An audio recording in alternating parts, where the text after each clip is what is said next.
change our account code. And if we change our account code to something that is project related, so let's say if I pick another account, 4030, right? Notice that the project and task field become enabled. This functionality within SL is what sets the product apart. This functionality of project enabling all the screens within SL is what makes this a job costing system. It means that there are certain accounts in the system that are set up that are flagged to be project related. That's the most important thing to remember about the project series, is the fact that it encompasses all of the modules within SL. Right? So now it gives me the ability, no matter where I am, to go ahead and associate a project and task. And that's kind of why I started here, because it's an important concept, right? It's important to understand. So right now, if I have a lookup, an F3 lookup, I have my listing of my active projects, the projects that I'm working on, and depending on what I'm doing, right, I have tasks. Right? So once again, the tasks that are associated with a project are unique to that project. Now, in many cases, a customer of ours is going to have different terminology. They won't call it a project, they'll call it a job, right? They won't call it a task, they'll call it a phase. And in some cases, they may even call it a cost code, right, if they're coming from Timberline or something. So you'll always hear that terminology, and I'm going to show you something today where we can change that for our customers across the board so that all the screens are updated with a label that gives them the terminology that they're used to. Most important thing, though, is that when I'm doing any kind of data entry, right, once again, 7130, right, I do not need a project and task. Notice it's no longer enabled, right? It gives the system a usability that makes it much easier for the end users, because they know that if they pick a certain account someplace within the financial modules, that they need to put a project against it, right? That's so critical. So anywhere within SL, and of course, probably about 90% of us on this call understand this completely, right? But it's an important concept to kind of walk away with. It's what sets this product apart. If I'm going in and I'm doing a general ledger entry, right? It's this, and it's the same concept everywhere, right? Depending on what account I hit. If I hit that same one account, right, I go right to the sub. If I hit another account that's project related, I require a project. Now, the other thing to remember is projects, right? This listing, and we'll certainly get into that, right? Projects, tasks. Tasks are unique to the projects that we're doing, right? This project task combination, right, drives the sub account. So when you're doing any kind of data entry within the system itself, it's the project or the project and task, because we have an option, drives our sub-account structure so that when there's coding being done and it's project-related coding, the users don't have to think about the sub-account that needs to be hit, because that's automatically going to be populated for them. So projects, when projects are put in place, it drives the sub-account and it drives the financial reporting. And that's how we have to think about it. Let projects start to drive the financial reporting within the system, drive the sub-account structure, right? And so then the users just have to think about when they're when they're doing project entry, anywhere within the system where they're coding to a project, they don't have to think about the sub-account as much, right? They just have to think about the account, right? Now, what enables the accounts to be project enabled? What's behind the scenes? And almost all of us know this, right? But it's that account category, and to explain a little bit about why this concept of account category came up, and it was touched on in a little bit within this within the training is the fact that as accountants, we understand GL accounts. We understand that, you know, we have to code things to assets and liabilities, and there's expenses and there's income, and the back office will understand the accounts, you know, and they'll memorize their chart and they'll know where everything is. Project managers do not think that way, right? Project managers, when they're thinking about their projects, they're thinking about projects in a very broad scope. They're thinking about projects as, what's my revenue on my project? What's my labor? What's my equipment expense? What's my material expense? What's my subcontractor expense? They don't think of it as terms of GL account. They don't, right? And so the concept is that we have these account categories within the project series, right? Under project controller, we have account category maintenance. It's this thing that goes ahead and says, defines how our project managers want to see the financial data. That's the most important thing about account category and what it does. Now, you'll hear customers refer it to some different things, especially if we're moving somebody from another system. They'll also refer to these as cost codes too. It's how they think of it. They think of it as how project managers think about how they want to see their data. And so when we look at our account categories, we see them in those categories that project managers are used to. We see them in the things like labor and cash and equipment and materials and those types of items, right? We have to define those here as far as how data is going to be displayed. It's the most critical part of the project series, right? Now, it's got, you know, basically an account type in here that says, okay, this is an expense type, right? Of course, an account category can be an asset type, a liability, or revenue. On the project side, for those that are going to show up in some of the project net profit screens and things like that, which I'll get into, it's got to be an expense or a revenue in order for that to show up, right? So the account type is pretty critical here, but this is where we're kind of defining these categories of GL accounts. That's the easiest way to think about it. Now, within this particular screen, you can certainly see the cross-reference, right? And you'll notice that there's multiple GL accounts that can go with a account category, right? I can have multiple. I can't go the other way around, but I can have multiple ones that roll up. So if there's a lot of different things that are materials, and the demo data doesn't show the best representation of that, then that way anything that's coded to any of those accounts goes ahead and rolls up. So remember, I hit account 4030, right? That's tied to an account category, which basically made it project enabled. Easiest concept in the world. I've made that account project enabled. Notice that I'm not setting that relationship up here.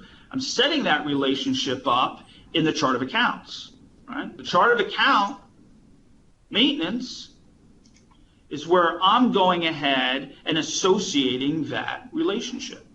So if I go ahead, I know that I have an account category field, and basically this account category field is going ahead and associating the fact that these are project enabled fields, right? Notice a lot of the balance sheet won't be, but then we get into those particular accounts that are, right?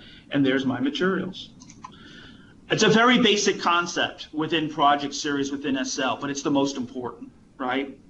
Understanding that relationship and so as how that it interacts with the rest of the system. And what that does, it enables all of SL, all to be a job costing system, because it ties it to the accounts this way, right?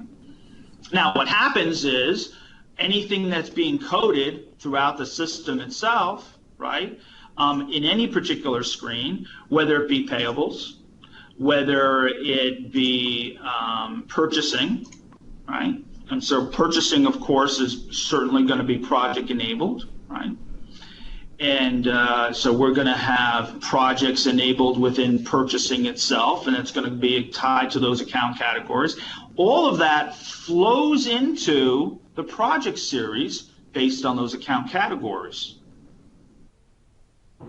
So what happens is, when we talk about projects, when we talk about the project managers and how they see their data, what they see and how they look at it is a very familiar format for them. So if I'm looking at those same projects, right, and I'm looking at a screen that has some net profit screen, I'm not sure why that's not coming up, I'm going to see it in the account categories. I'm going to see it as how project managers want to see their data, right? And that's really the core design. I know this is basic stuff. That's why this is Projects 101. But it's such an important concept because it's how we have to think about what our customers and how they want to see the data and what makes the most sense. What doesn't make sense is for us to make the account categories equal to the GL accounts, because that really doesn't, right? That really doesn't serve its purpose. Well, right? Don't you think that depends on the implementation though, Dermot? Because we've done it. I think that this is why YSL so flexible. It is, that's true. But once again, it's making it a one-to-one, you lose some of that ability to be able to roll up, right? I've seen it, I mean, it's set up that way in the demo database on the virtual machine. So, but it's really designed for you to absolutely be able to roll up those GL accounts. You're right though, Mary, every customer is going to be different. Every customer is going to have a different requirement. There's certainly going to be that. And there's going to be customers that are going to want to see a one-to-one to their GL account, right? But a lot of times that doesn't serve the right purpose. Right? I hope that makes sense to everybody, right? Now, once again, when projects, all the reporting and everything, almost everything within the project series is going to be associated with, at a high level, that the account category. And of course, drilling down further, you're going to start to get to the task level, right? So it's how project managers think. Let me look at what my labor cost is, what tasks or phases were hit with that particular line, and so that's kind of how everything is sort of laid out. Right?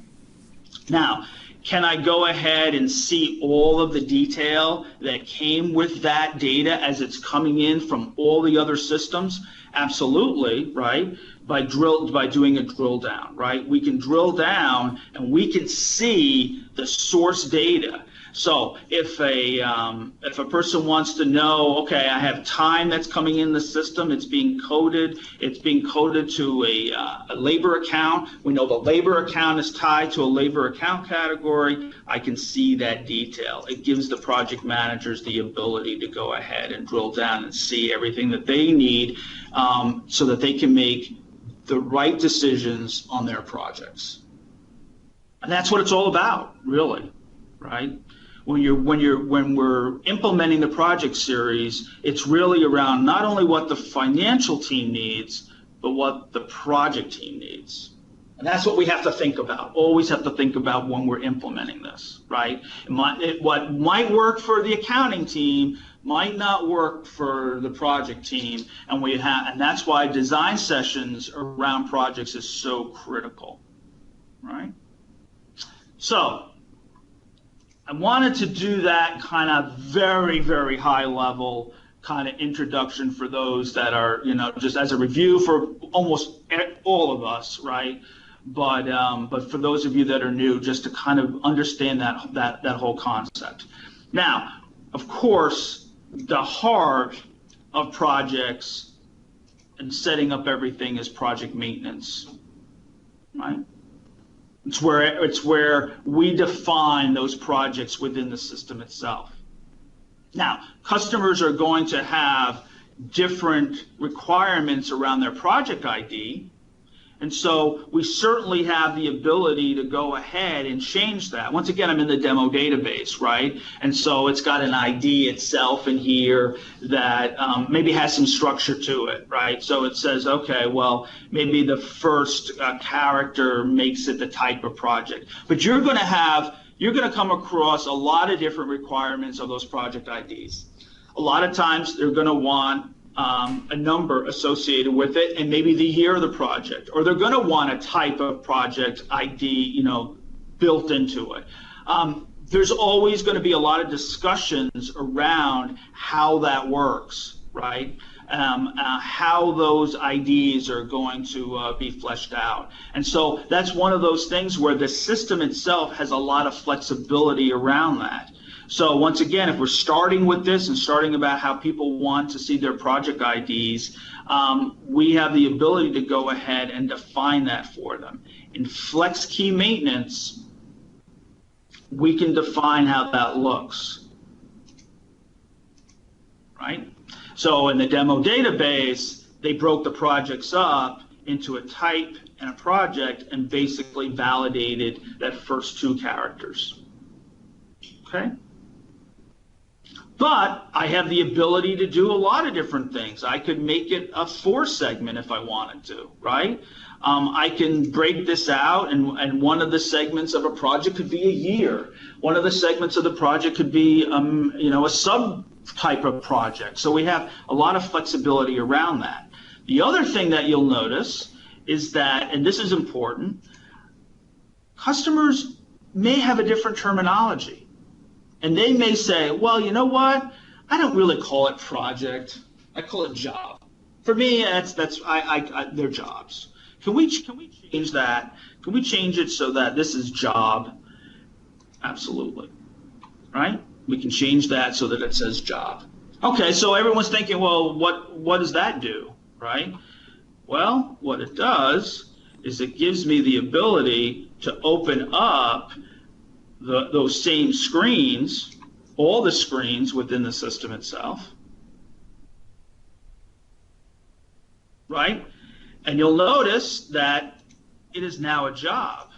So that same functionality that we had, right, where we hit this account, it's now no longer says project, it says job.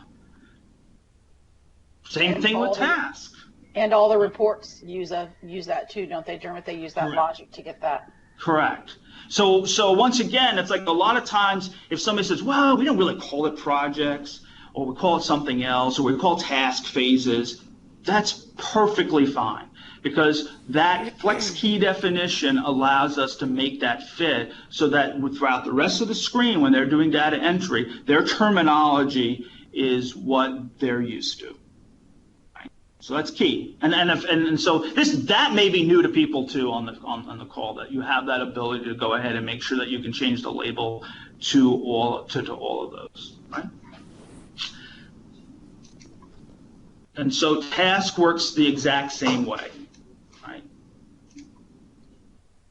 You have the ability to go ahead in our flex key maintenance. You have the ability to go ahead and also change the task. And instead of it saying task, we can change the caption to phase, and that would update the entire system with that new terminology for a task. Now, once again, the task has some structure to it too, right? So there may be some specific things that they want to see within a task. The flex key maintenance allows us to do that.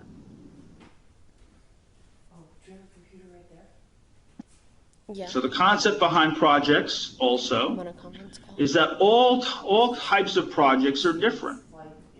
There is no master list. So if I look at a project itself, and it is a project that I call it an engineering type of project, then it's going to have its own set of tasks that are related to that. I don't have a master task list. I can create one by validating it using what's called a code file. I'll get into that a little bit. But for the most part, you're going to have unique tasks.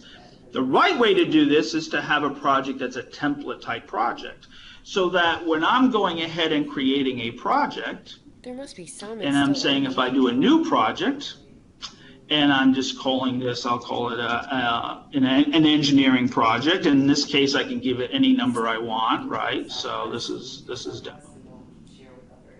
And I have certain fields that are required when I create a project. Project manager is absolutely a required field. And the other one is the sub-account. Remember, what we showed in the data entry, that's kind of why I started there, is because the project drives the GL. It drives the GL sub-account. So in this case, I can go ahead and say, and I'm just picking anyone, right, just to give you an idea, right? Those are the basics I need to set a project up within the system. That's it. Those are the two fields I need, and I can get a project in the system itself. Aren't you required to set up at least one task, though? Believe it or not, I have to have one, and for the most part, you can still set up a project, believe it or not, and not have a task. Can you do a data entry against it? No. So be careful with that. Kevin, thank you very much. You have to be careful with that, because I'm able to save that project, as you notice. You just can't you can't code to it. I can't code to it. Right. Now there's a way to set up the system so you have a default task. Default task, yeah. Right? So that a default task always gets created. Right? No matter what. And we have clients that don't use tasks, that they have the default and that's all they ever do. Yeah, in some cases they don't care about it, right? They don't care about the task, so they'll have one default task. But driving around in a Cadillac and treating it like a Pinto. Correct.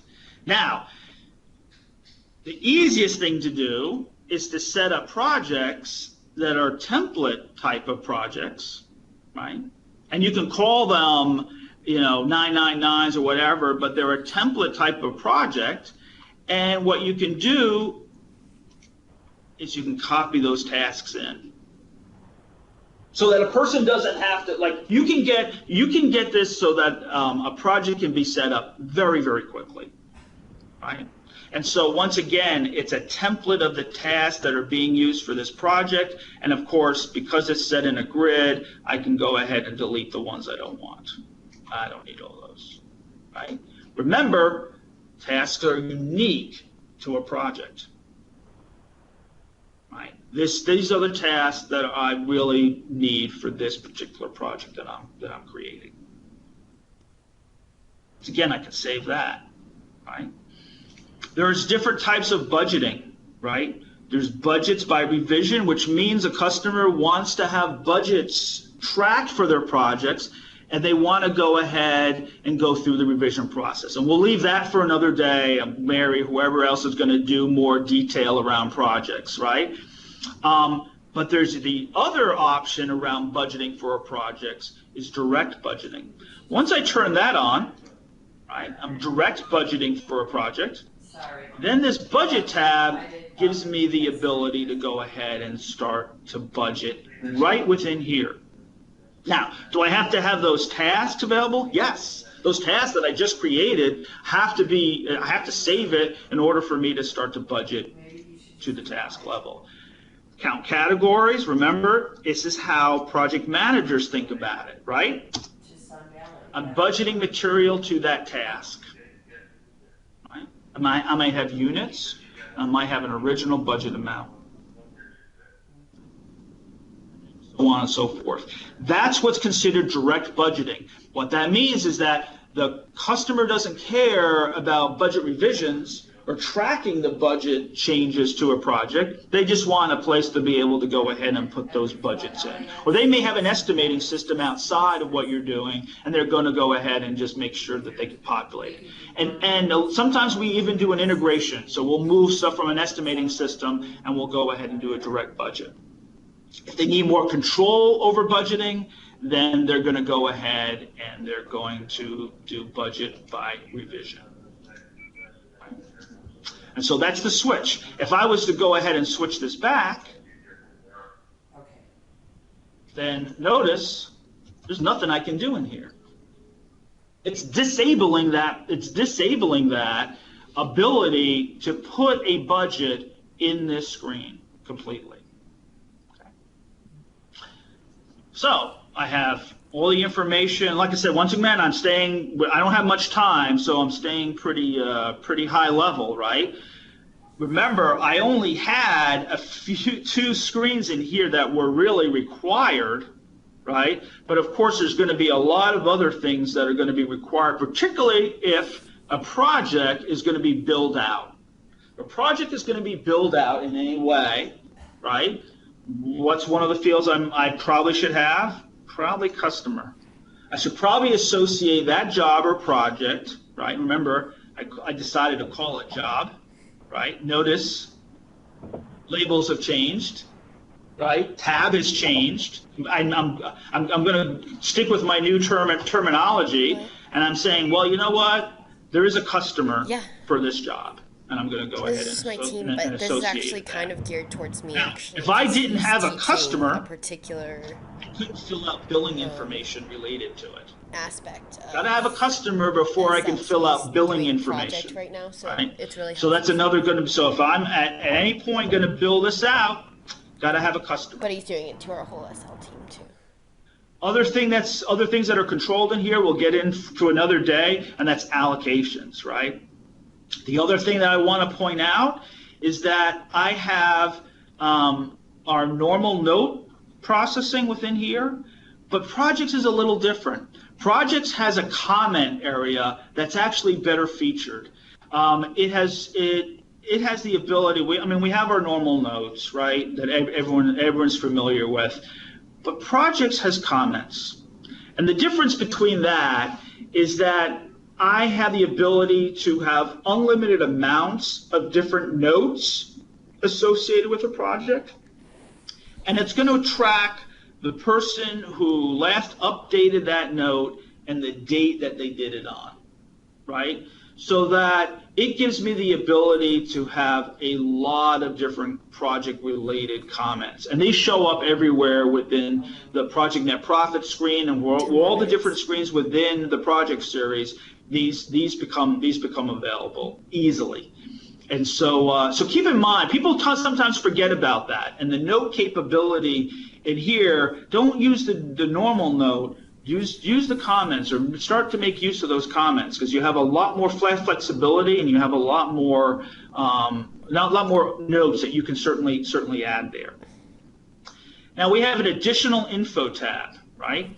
Basically, this is the ability to go ahead and add those things that are project related that that a customer may want to see. If I go ahead and turn on customize mode, you're going to see. I'm glad you're pointing this out, because this is something that's really different for projects than anything else. Absolutely, right? Like I'm saying, I'm trying to point out the difference. I'm trying to point out like how this system differentiates. I have these things called ID fields. Basically, what they are, you'll notice that I have ID fields that fill up this additional information screen. And you're thinking, well, what's that all about? Basically, what they are is they're user fields. Think of them as user fields. But I have a lot more flexibility in these user fields and a lot more functionality that I can put to them, right? So you're thinking, oh, well, how does that work? Do I just enable these in customization mode? Absolutely not. The project series was written so that you don't have to use customization mode in order to have these ID fields become active. So let's say I needed another field in here. Under Project Controller, I have something called ID Maintenance.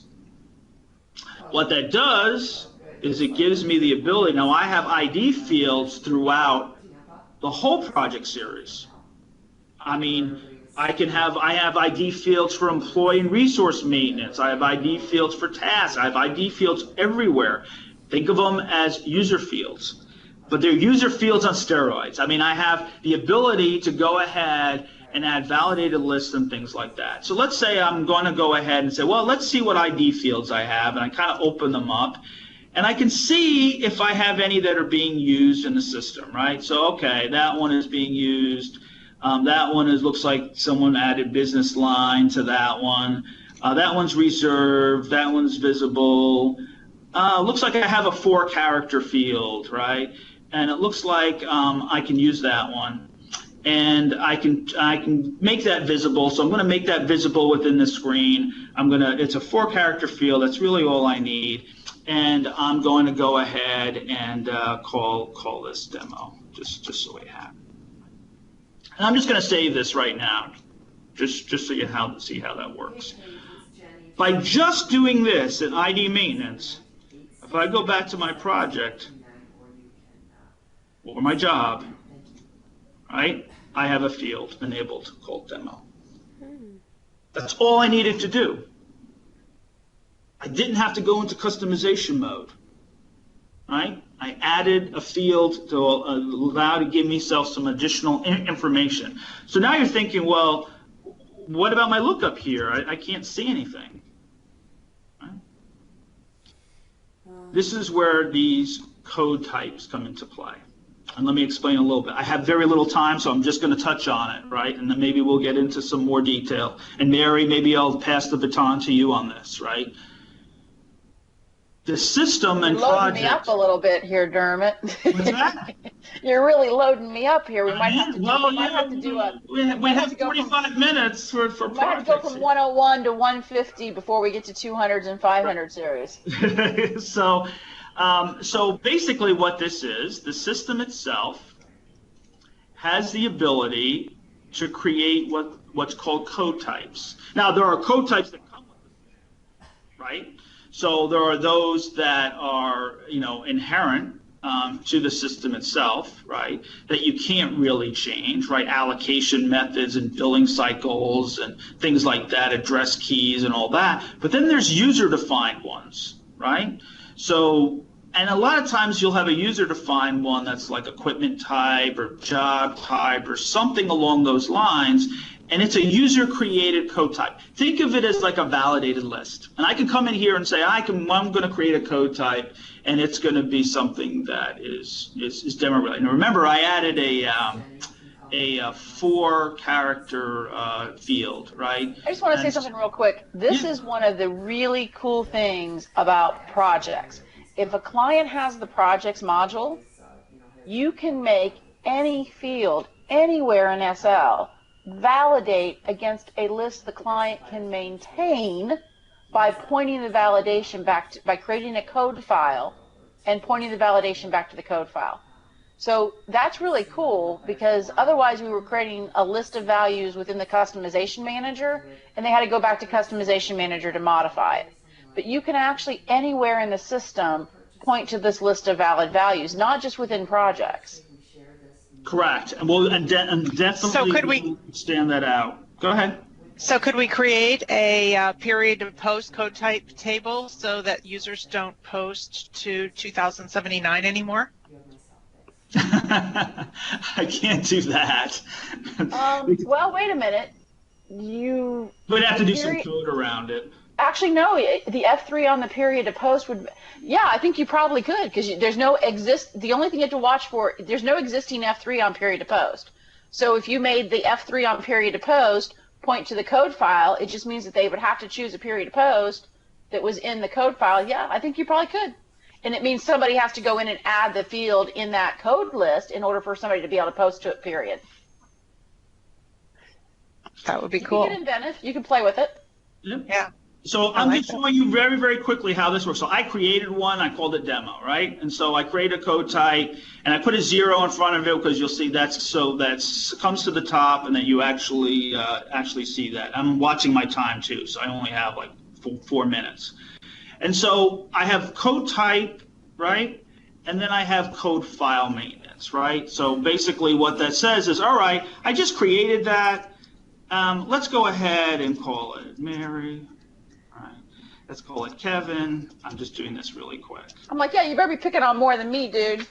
Right. And remember, I just have 4 characters, right? So, and of course I can give a whole description. So this can be Kevin, right? And this can be By the way, Notice- this is where they hide a ton of things. Also, almost every validation list that you see anywhere within projects. Oh, how come I don't see any labor classes? Well, because you didn't fill out the code list for labor classes. Almost everything, not just the custom ones, are stored in those code files. So that one that I just created, right? That 00XX. Remember, it's now in my list. I just called it demo, right? I associated it with this ID field, right? I said, oh, okay, I have a validated list now. Perfect. I'm going to go ahead and take that one that I just created and associate it with my ID field. Still called it demo. That's fine. It's a 4-character field. And I'm going to go ahead and save that change. Right? So what that does is now I'm going to go into projects, jobs.